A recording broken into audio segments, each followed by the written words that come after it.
कि हे उद्धव, मैं तुम्हें सत्संग की महिमा बताता हूँ।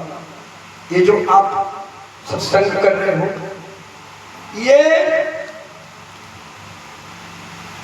दूसरी भक्ति हम लोग कर रहे हैं।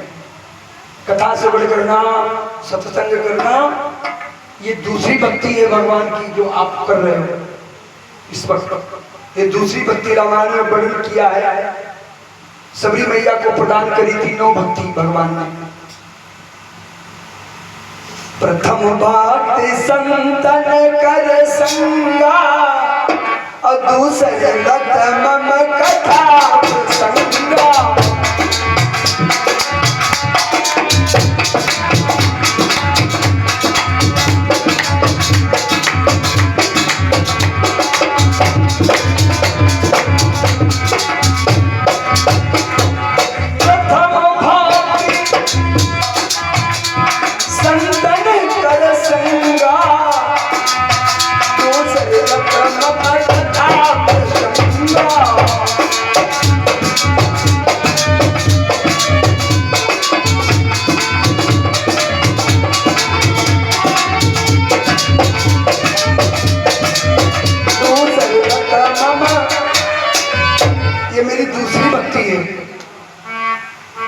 मेरी कथा में, प्रसंग में, कीर्तन में जो मस्त होता है वो मेरा दूसरे दर्जे का भक्त है।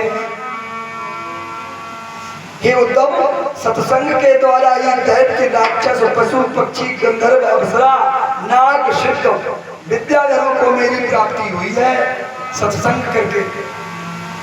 किन किन को हुई? भगवान कहते हैं उद्धव से कि इतने लोगों को मेरी प्राप्ति हुई है सिर्फ सत्संग करके।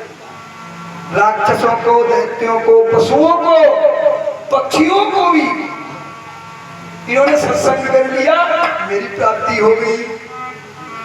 मनुष्यों में वैश्य, ध्यान दें, मनुष्यों में वैश्य,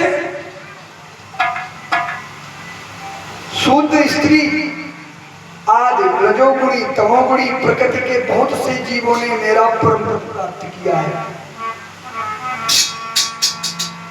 मेरा परम पद प्राप्त किया। प्रहलाद, बलि, बाणासुर, विभीषण, सुग्रीव, हनुमान, गजेंद्र, जटायु, कुब्जा, इन लोगों ने सत्संग के प्रभाव से मुझे प्राप्त किया है। क्योंकि बिनु सत्संग विवेक न होई, राम कृपा बिनु सुलभ न सोई।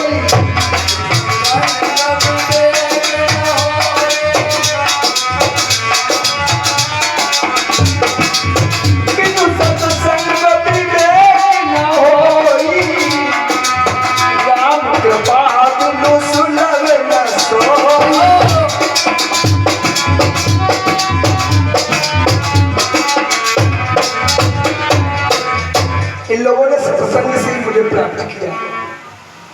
भगवान कहते हैं, हे उद्धव, अब देखो सत्संग करोगे तभी तो प्राप्ति होगी भगवान की। अब सत्संग, हरिकथा कहाँ मिलेगी? जहाँ सत्संग होगा। तुलसीदास ने लिखा कि बिनु सत्संग न हरिकथा, तहि बिनु मोह न भाव। मोह गए बिनु राम पद, कोई न दृढ़ अनुराग। बिनु सत्संग न हरि कथा। आपको भगवान की कथा श्रवण करनी है तो कहाँ जाना पड़ेगा? सत्संग में।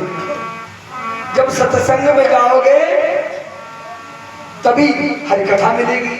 और जब आप हरिकथा सुनेंगे तो जब हरिकथा के प्रभाव से आपके हृदय में जो मोह नाम का पक्षी बैठा है, अज्ञान नाम का जो पक्षी बैठा है, वो उड़ जाएगा। बिनु सत्संग न हरिकथा, और तही बिनु मोह न भाग।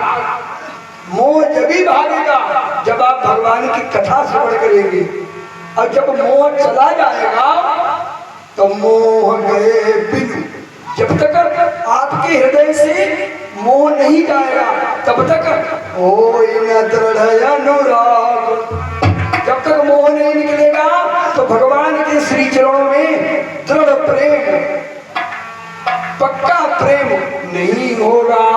तो इसीलिए सत्संग की बड़ी महिमा है। भगवान की कथा श्रवण करने से मोह नाम का पक्षी उड़ जाता है। राम कथा सुंदर करतारी, संशय भी है गौड़ा मन भारी।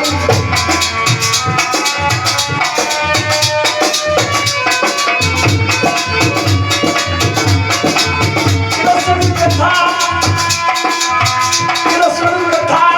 सुंदर करतारी,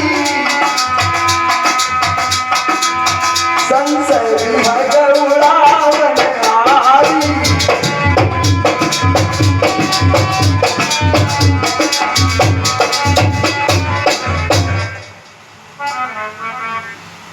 ऐसे सुंदर हाथों की तालिए भगवान की कथा जब बजती है तो संशय नाम का पक्षी फुर उड़ जाता है। ये उदो, लेकिन बिनु सत्संग विवेक न होई। और सत्संग कब मिलता है? राम कृपा बिन सुलभ न सोई। जब भगवान की कृपा होगी तब सत्संग प्राप्त होगा। भाग्यवान को सत्संग प्राप्त होता है, सबको नहीं। देखो इतना बड़ा गांव है, भाग्य नहीं है उनका जो सत्संग में बैठे। उनके पास भगवान की कृपा नहीं। आप ऐसा समझ लो, बहाना कोई भी कर लो, लेकिन हकीकत यही है।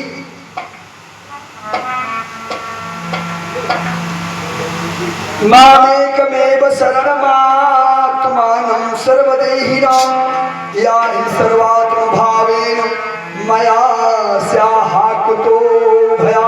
हे उद्धव, भगवान कहते हैं उद्धव, तुम श्रुति स्मृति विधि निषेध प्रवृत्ति निवृत्ति और सुनने योग्य तथा सुने हुए विषय का त्याग कर दो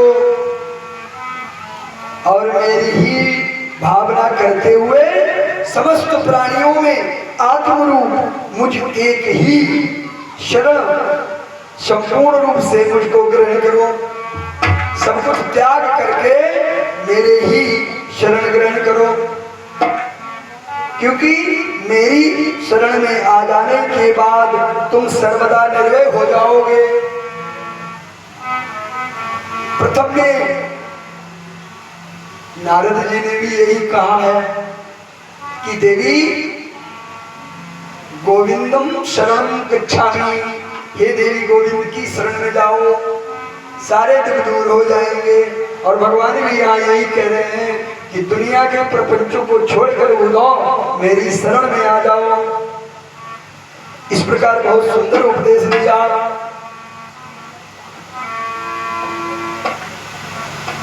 अध्याय 29 में उद्धव बद्रिकाश्रम जाते हैं। उद्धव तो ये कह रहे थे, प्रभु मैं आपके साथ चलूंगा, लेकिन भगवान ने कहा कि तुम बद्रिकाश्रम चले जाओ और वहां भजन करो, फिर आना। बोलो राधे राधे। वृंदावन बिहारी लाल की जय हो।